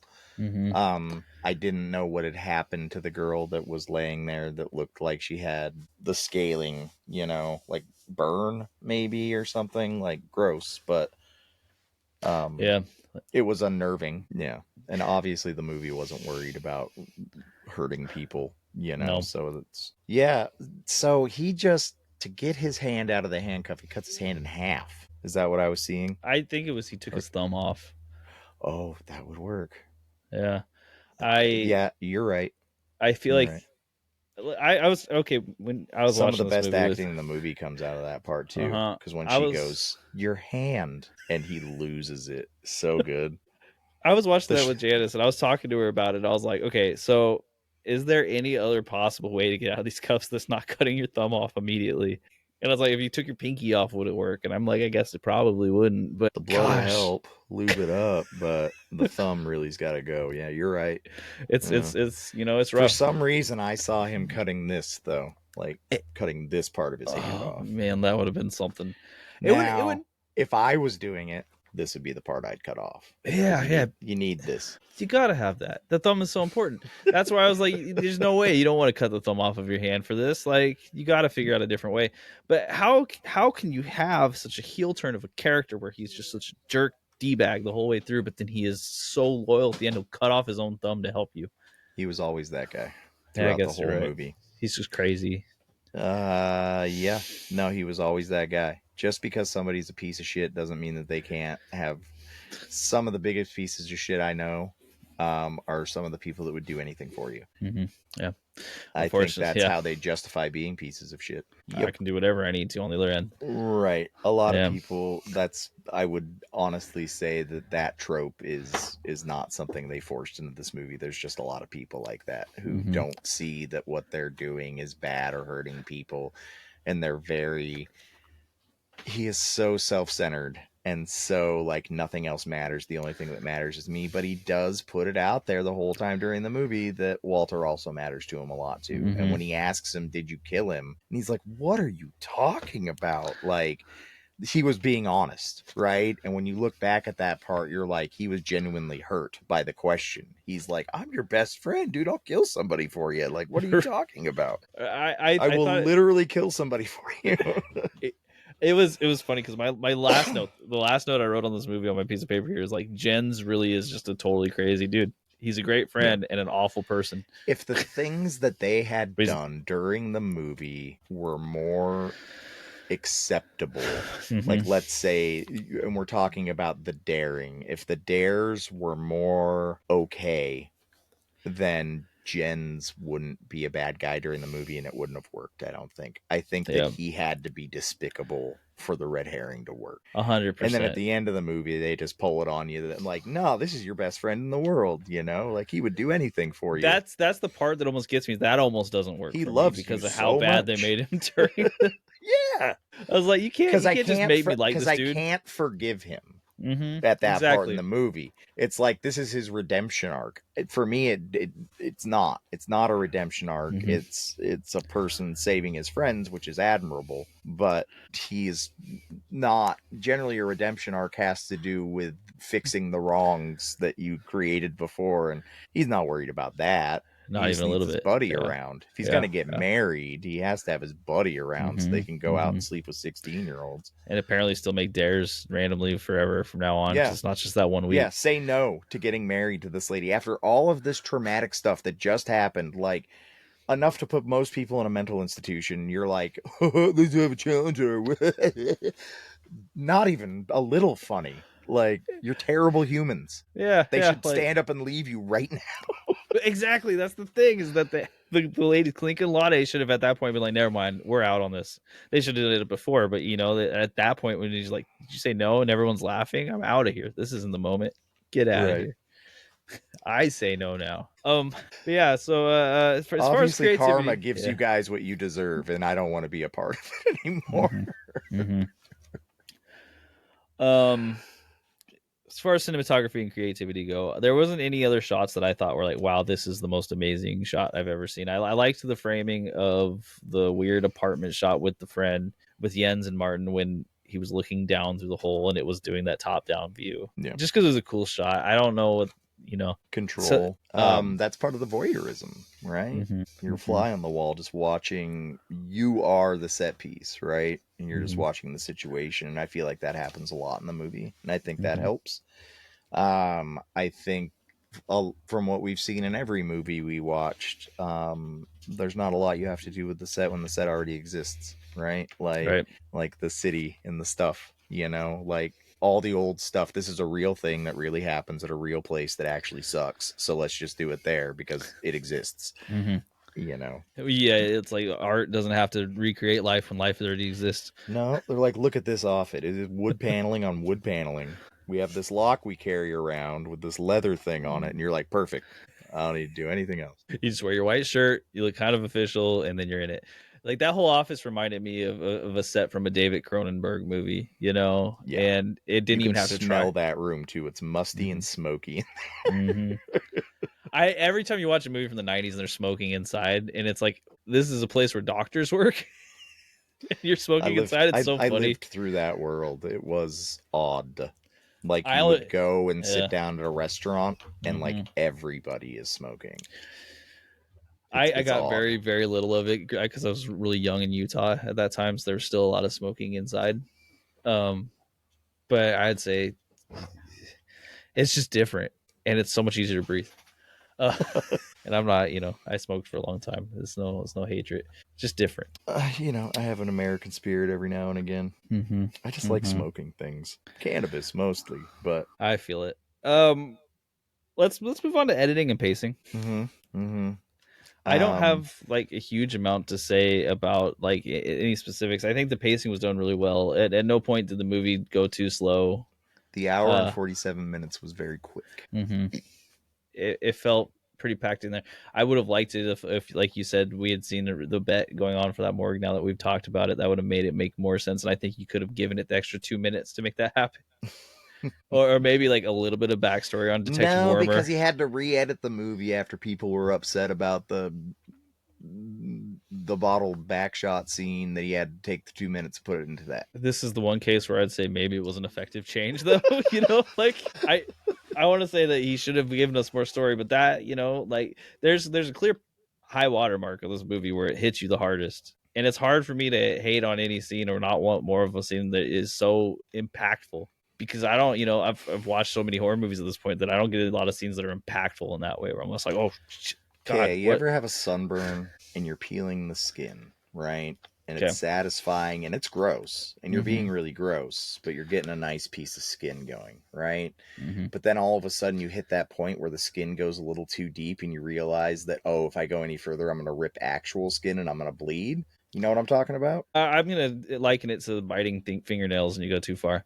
Yes. Yes, exactly. And you get Yeah, down to yeah, the nub yeah. and you rip a hangnail off, and all of a Mm-hmm. sudden, this movie lived on that line of like, this is too gross. Like, it makes me feel uncomfortable and I don't like it. And the scenes that I guess were supposed to do that did that to me in ways that I don't think were intended. I think the prostitute at dinner was supposed to have more levity to it. I think it was supposed to be kind of a funny scene for a while, but like not at the beginning, nor the end, nor the middle, nor the idea of talking about it. At any point did I think that that sounded okay at all. Yeah, So yeah. when we talked about the pacing of things, the pacing to me felt like I was on that edge of ripping out a hangnail the whole time, and just the pressure of it, right?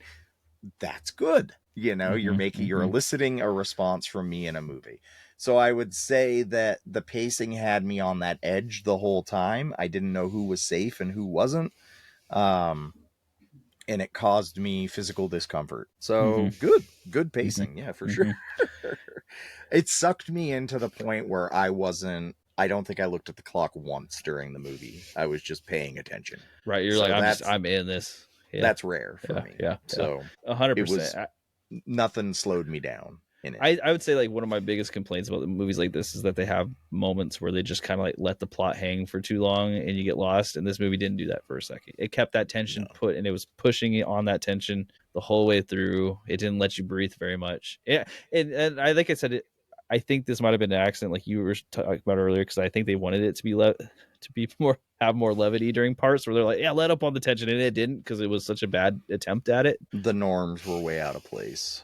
Yeah, yeah. And it could be a bevy of things for the creation of that. I don't know what the age of consent is there. Maybe it is 16, but like still there's just enough happening that feels icky that I was constantly waiting for the relief. Okay, okay. I looked this up just so you can be. Are you ready to get shocked a little bit? Because I wasn't. Was it 15? It's 12? 15. It's 15. Yeah. So normalized there. So that's why that was okay, I guess. That's why it was shot as levity and it didn't hit at all. This is just one of those things. Well, that's what I was saying at the very Yeah. beginning. There's things I'm going to lose in translation that I Mm-hmm.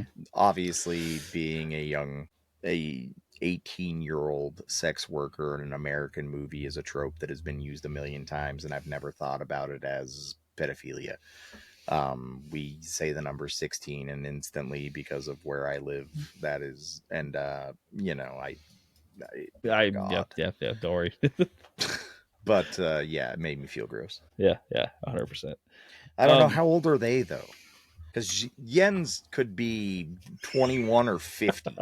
I don't know. Yeah, he's got that face. He's got that. It is the George Costanza thing you said earlier, where like he looks like Jason Alexander. Where if you watch him in The Burning, he looks the exact same as he does in Seinfeld, but it was Yeah. like 15 years apart. You know, I'd say he's in his 30s, but I they're the in college college. students, So they're right? 20, 18 to 20. So they're her age anyway. Let's see, when was this guy born? This isn't going to help me at all here because he would have been 24. Martin's actual character would have been 24. Okay. Him Law school, himself. they're in law school, so that's secondary Mm-hmm. school. So that at the end of secondary school, I guess he could be 24. That's a little grosser. Who am I to judge? It doesn't matter. Yeah, It just yeah. felt gross. The fact is, it felt did. gross, and I was waiting for the relief the whole movie, and it never gave me that satisfaction of Mhm. relief. Even the end that was supposed to give relief still just gave me anxiety. So, They hit the tension on the nail, even if they didn't mean to all the time.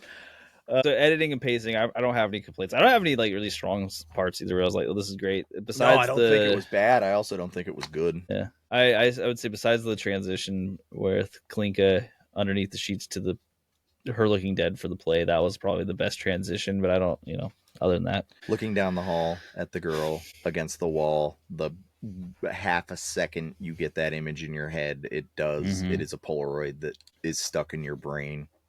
So I thought that was like, as far as like cinematography goes, you're right, Slipknot video or whatever, the sanitarium look to it, and like, yeah, that was awesome.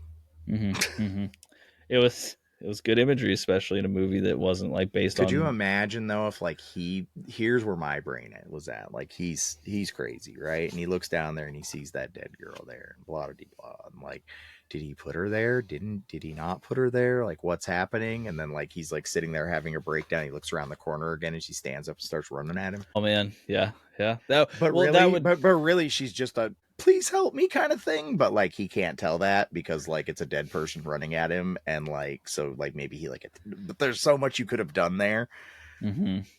I think if they were more... What I'm saying, the hangnail was being pulled through the whole movie like that for me. I'm just waiting for the shoe to drop, and it never does until some dude's bottle backshotting somebody, and you're like, yeah. Well, because when they kill You're like, Joyce, please don't do this. Please don't do this. it's wild because even when they kill Joyce, right? Like it is a very visceral scene because he's Poor stabbing her, but they're Joyce. not She got showing a the new stabbing or shirt and anything. You know, he ruins her new shirt. She has a hard life. she Don't treat her like does. poor Joyce. No joke. And so she gets killed, and they don't even show that, but then they immediately show the back shot just immediately as soon as they showed her after she's dead. It's like, man, oh, it's just all around bad because it's just a disrespect everything. Okay, let's talk about the music because I want to bring up the band Sort Soul. Who, if you liked any of the music in this movie, you were going to like the band Sort Soul because they did almost all of it. Outside of the Tiny Tim sounding song by Paul Hagen, I wrote Right. down his name at the end, who I imagine is like the Nordic version of Al Jolson, you know, some 30s singer that everyone knows. If you like late 90s Northern European proto grunge, you will love this music. That's a wonderful description of it, and It was great. I mean, the music's fine. mm-hmm. It is very of the time. It is very. It's fine. It's fine. Yeah. It is. Could have been any band from that era, and so it worked very well. And the music kind of rocked. Like, it wasn't bad. No, I thought I actually enjoyed it a little bit more than I thought it would. Me It too. was. I was like, damn, yeah, right. When he's in the office and he turns up his music, I'm like, all right. He's playing the drum set, and of course, the detective's just staring at him. But it was the soundtrack itself too. The music that wasn't Sort Soul, I thought was pretty competently done. I didn't have any moments where it took me out, and the whole end scene in the Copenhagen morgue and office area, the soundtrack was very tense and anxiety provoking, and it had done well. It wasn't like the best version of this I've heard, but it was very appropriate and it worked really well. Yeah, that was great. Nothing overly impressive about the music to me. Where they used it, it didn't feel plot devicey to me, except for the song in the apartment that was playing. It felt it's not even mood music. It was music for the sake of being music, which I'm for. Outside of the song being played in the apartment, which was, once again, I don't know what song that is, and I don't have context for it, but out of context, that song is terrifying. Like, I wouldn't want to listen to that. If I was in a dark alley and that song started playing, I knew it was over for me. Yeah, and again, I likened it to Tiny Tim. It reminded me a lot of that. Just like, you know, it's this happy kind of sounding song, but it's just eerie for the level of, I don't even know what you would attribute that eeriness to. Because it's in general, in theory, it's like a happy sounding song, but it just doesn't it's work. Like ashes, we all fall down. Like, if you didn't know that song, you'd be like, oh, that's cute. It's a kid's song. I don't know. That song's probably something they play for children over there when Krampus is angry and the clown's coming down the chimney because you didn't finish your gelt fish or whatever. I don't know. When you need to feel soul crushing guilt for existing. Must punish myself. I had one too many beans at dinner. Someone get the belts. I must listen to the sad song. It is just Paul Hagen playing in the background. I mean, it disturbed me though. It was great. Yeah. That song was good. I would liken it to Wild Horses with Buffalo Bill and Silence of the Lambs. It's the same sort of like a song that's way out of place being played at a very nefarious thing that's going on. Yeah. So I don't have a lot more to comment about it, which means, you know, it didn't break you. But there was like one band in the whole movie, and if you like grunge music from the 90s, you'll like it, and if you don't, you probably won't like it. It's that easy. There's not a lot more to talk about. Yeah, no, that's totally fair. Okay, so let's go into our second little segment here where we just talk about the movie. Shocker, surprising. Your 3 favorite scenes of the film. Of course, we'd have repeat scenes. I imagine that we're, well, we might not. We'll see. I'll start off here. The scene in Joyce's apartment. I mean, like, look, it's gross, it's disturbing, it's awful, it's everything, but it makes this movie, and it's one of the few scenes that I've seen that got such an easy impact and stuck with me, and it was mean, and it changed everything. And the fact that I could say all this about a scene that was only about 30 to 45 seconds, it felt like, maybe it was just impressive. The director choosing to go the way he did with this one was a brilliant choice. and I hate it. So good scene. I liked the bar scene. That was one of the opening scenes with them in the bar, and it really, to me, it at that point in this movie, it could have gone anywhere, and it really set the tone for the Mm-hmm. whole movie Mm-hmm. that this was not going to be a movie that's emotionally wired in a way that feels acceptable to me. Right. And it turned a scene from couples having a good time at a bar into a very, very dark, almost like psychologically thriller dark situation without leaving the set place. And I loved that. I thought that that was a great scene. I Well, loved how it went from we're having a great time to conflict to additional conflict with emotional damage into we're gonna fight with these people. I don't know. It was very interesting. it was a wonderful switch over. So my second favorite scene here. We got you back. We'll go back. Okay. Well, my second favorite scene was Jen's rising from the autopsy table, hiding Oh under the yeah, sheets. yeah. The just from the start, from when he pulled the not dead alarm, and you got it in the office, and it was When just you like the look at the shocking. toe tag and you're like, Like what is going to happen, and then it moves, and for a yeah, second, this is when I think you could really start to be like, hey, is Martin seeing things? Because when that happened, as soon as it started moving, I'm like, is this real? Is this actually happening right now, or are we right, just like? And then of course, he Martin reacts great because he doesn't look like awesome, like I'm going to hit it. He looks scared to all heck. He yeah. looks terrified, and then of course Jens pops out looking like a crazy jerk friend. He is absolutely crazy jerk friend. It worked, and it really did plant this picture that Jens is kind of willing to go way Do way over a anything. line. Yeah, Yeah, he doesn't have lines. no, Turns out because he does, but it doesn't seem to. yeah, And my next one's the same sort of idea in the morgue, same place, different scene. His first time alone down there with the flashlight, and that visceral feeling it gave me of being a child waking up in the middle of the night and walking out mm-hmm. of my room and being afraid of everything and hands are going to grab me from under the bed and like the whole nine, right? So well done that it elicited emotions in me that I think I had forgotten, and like I felt them for real. Yeah, So that scene was awesome. His acting was amazing. I think he was really scared. I don't know what they did to him, but he seemed legitimately spooked. he did. If this was like a real morgue and those were real bodies, that would make a lot of sense at this point. Which Yeah, that's a good yeah, thing to yeah, say. yeah. My third favorite scene is the scenes with Hans Christian Andersen's statue. And it's just the framing of the statue, the creepy nosebleed look, all the dialogue that was actually funny and like interesting, because now I need to go and see if this diary thing is real. Yeah. Um, it's almost unrelated to the film. It's just a good scene in general. I think it was the only levity that worked. Yeah. It was the Mm-hmm. only brotherhood moment you could see between the two of them where you actually felt maybe they had a redeeming quality between the two of them. Maybe. Right, because when he did the like, if I wrote an X every time I waked, there'd be no more pencils left. It was like, okay, he's Yeah. just being an idiot friend, and like that's Yeah. actually pretty funny.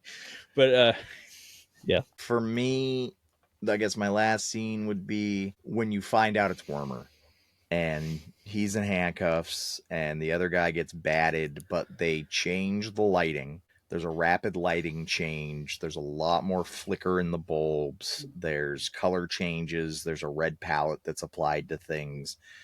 And I get panic attacks on the regular, and that's what a panic attack is. There's this uncontrolled, the movie becomes uncontrolled, mm-hmm. and there's a true panic in it and like a sweat. And Mm-hmm. and that was done extremely well. The pacing of that scene was erratic, and he made some choices, like instead of just breaking the glass on the door, instead of trying to bash through a brick glass wall. These are things that I had questions about. I understand that like time needed to be given for him to tie hog tire up properly and the whole thing, but like so those that took me out of the moment. I'm Mm-hmm. like, obviously it's just a pane of glass on the door and you're trying to bash through a wall. Right, like why Like, did you go over here? You walked away from where you were. I understand panic makes you do silly things, but that was just illogical. But that whole scene I liked because it was it did raise the blood pressure and the heart rate and the Mm-hmm. whole, like, you were panicking and like somebody's gonna die here. Turns out nobody does, but like at that point, like, is he gonna like make Martin watch? I thought she was gonna die. I thought he was Yeah, gonna kill yeah, Kalinka in yeah. front of him. It was going to And be a like, real tragic scenario. yeah. Yeah, I feel that. So great scene. Did things to me. Okay, so let's go ahead if you want, and we can just talk about the review of this film. Unless you have any other points you want to bring up that are hanging on there. That I think that a lot of things that I am judgmental about with this movie are things that could be cultural or local, and I'll admit that on my end. Um, I think that made me feel a certain way about things in this movie that maybe were intended or unintended. But realize that while I'm giving the review, that I'm going to be giving it from the scope that I'm a realization of that those things are normalized. fair. That's fair enough. I think it's almost impossible to look at certain things with that the beginner's lens, right? Because you just can't separate our society from your person at a certain point. You can try Right, your best, but it's impossible to fully get rid of that. right, Um, so when you're watching a movie from somewhere else, there might be reasons why it wasn't ported over, because maybe they didn't bring this movie over to America in this form because they realized, hey, that ain't gonna play. right. Um, so I'll go ahead and start. I'm just gonna keep this review pretty simple because I think we hit on all the points here. I think the story was not necessarily novel, but it was really competently done with a lot of decisions that were strong throughout, and it told a story that tricked me. I got tricked by one, and that's good.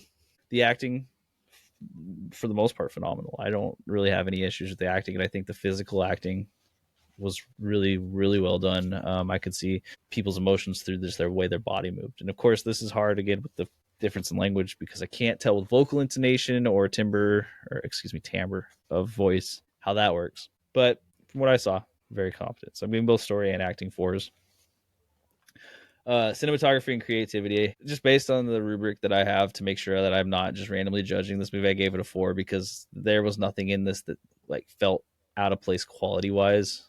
There was also nothing that like really elevated the movie like to the point where I was saying this is like brilliant with cinematography or creativity. It worked very well for what was going on and what it was doing. But that's still 4. So don't hear what I'm not saying. I think this was done well. Pacing 4, music 4. It's easy. It's just an 8 to 10 across the board for me. So, which is again based on the way I was like coming out of this and I was feeling like, oh, that last scene does this movie such a huge disservice because that last scene in the cathedral, I was like ready to grade this pretty harshly, but then I went back and did my objective grading and it came out to an 8. As far as writing goes, I think that it is lazy.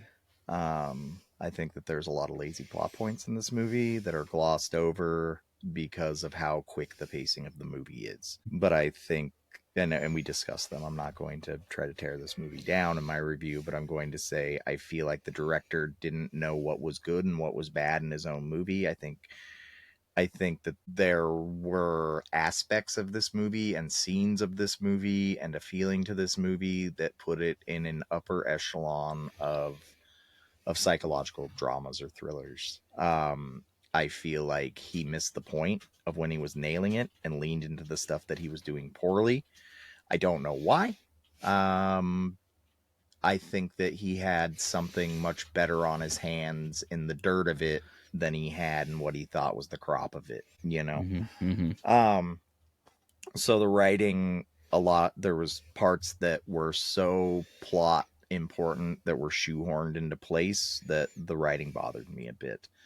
Um, music, pacing, acting, great.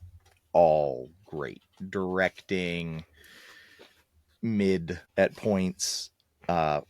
This is my issue with it. I'm mad at the director. Mid to poor at points, absolutely transcendent to me at points. And so he had something so good that I feel like didn't get finished or fleshed out.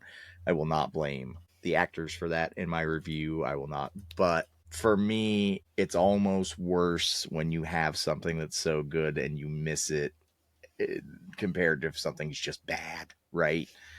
Mm-hmm. Um, like I said, there like for me saying like this movie had a lot of the feelings that the movie The Machinist would give you is a major compliment to me. It's an Right. icky, gross, terrible feeling, but like that's art and it hurts. And so when you're able to capture lightning in a bottle like that during the movie and you lean out of it to lean into stupid jokes and shoehorned ideas when you had such an amazing cast of characters who could have played anything you put in front of them, I feel like you left a lot on the table. So as a review, I really feel it's like a 6 out of 10, 7. Let's do 7 because the actors were so Yeah. 7 out of 10. I give parts it of it disappointed me though. No, I feel that. I gave it an 8, and like we talked about, there's room for growth, which is pretty wild in a movie of this sort for me to feel that way after giving it an 8, because it's just 4s across the board, and I think you really could have hit some really spectacular moments. Top tier movie moments in it, like brain stopping moments. You're like, oh my, like great. This could have been one of those and all films. Parts, the acting, the cinematography, the lighting. There's parts of it that are gold. This could have been one of the films that was on VHS or VH1's top 15 films where people were talking about, like, could you believe that scene where he dumps the load on her back? Like, I would say that there was a movie in there that was a 10, and there was also a movie in there that was a 3. And so I feel generous giving it a 7, and that's because I think the actors were amazing. Okay, that's fair. So then I'll let you know. So the next movie I'm going to be reviewing here is so dark, though. Why did you do this to me? Gross. I didn't want to see these things. Here's the thing: I'm telling you. I love unfortunately, it's fine. This was just too real. You shoot in the dark. You know what I mean? I had never. No, he didn't shoot in the dark. It was a full lit room, and he just dumped it. It's cool artwork. You can't see this, but look up the Arrow box art for it, and that was the whole entire decision being made. I was like, "What is this? I've never seen this before." And look it up, and it's got a 7.2. Have you seen the box cover to Night Shift? No, I don't Stephen think King's I have. Night Shift. That's the one with the rats in the beginning, right? Yeah, but the same idea of the flashlight as the focal point. It looks a lot like that box in my eyes. I tried to Google it right now, and I'm getting a very different Night Shift. It's Night Shift, right? I don't. Stephen King's Night Shift. Yeah, I remember the movie. He's got the guy with the yellow construction like mining hat on the cover, but it's all the flashlight part of it, and there's like the little blood drip down the side. I'll see. I think that's what it's called. No, this was a great movie, and it's a movie that I never would have watched if you didn't bring it up to me, and I am more worldly for have watched. Yeah, I mean, you have.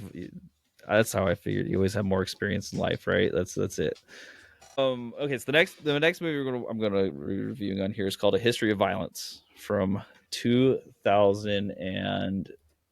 It's not 2006. It's 2005. That is a David Cronenberg film. Fun little fact here: it was the last major motion picture, I think. Oh yes, David Cronenberg, amazing. That's the beta. Have you seen any copies? Love some Cronenberg. Of A History of Violence on VHS is an incredibly expensive film because it was apparently one of the last major motion pictures. Season, I have The Machinist on VHS, but we've been talking about it. But same idea. They only sent that out as a viewer.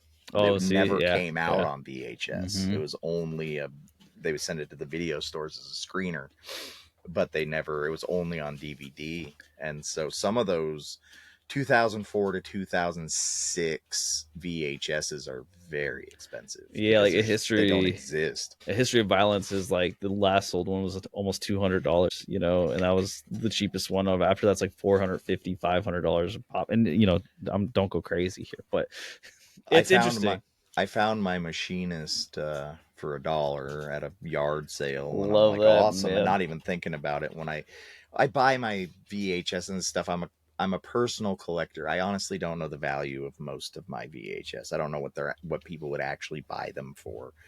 But when I was like, this is weird, it's promo only, and I don't remember this being on VHS, and I looked it up, and its cost was along those lines. And I'm like, What? The other thing I have is like a My Pet Monster toy tape from back in the day, and I'm like, this is ridiculous. Where did this come from? I looked it up, and it's like, this is people.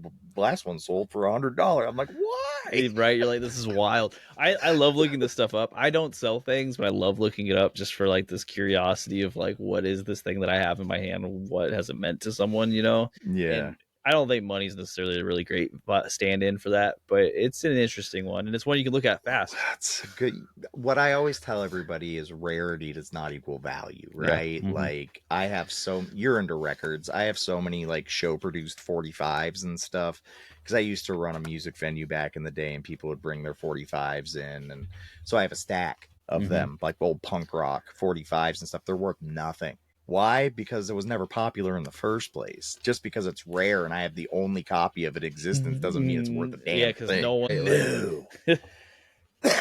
And there's movies like that, right? That are rare, but it just doesn't matter because it's crap. But the other side of the coin is something from our childhood that's hard to get, and then all of a sudden it's like wicked expensive. But when VHSs were new, and people are going to call me crazy, but they were $60 a piece. Like back then, they got cheaper once you could start getting the cheaper copies for like $20 a piece at like Buy Mart and stuff. But like movies, you go into Suncoast and buy a new movie is $60, you know? So me getting VHSs for 50 cents now is like, you know, it's always fun to me. Just as a side note, like I got into record collecting because at the time CDs were the thing, right? Everyone wanted the CDs, and each CD was like $15 to $20. A record was $1. Yeah, and it didn't matter what the music was at all. Like you go into any Goodwill and find a stack of actually good music. Like if you're listening to this and you're young, you could go into Goodwills and find amazing stuff. But now, if you go, it is just nothing except for, you know, like classic music, and records are really expensive. But VHS had gotten to that point where it was like they're so cheap that they're just fun to get. The next movie is A History of Violence. Catch then. Have you ever tried getting killed? Yes. No.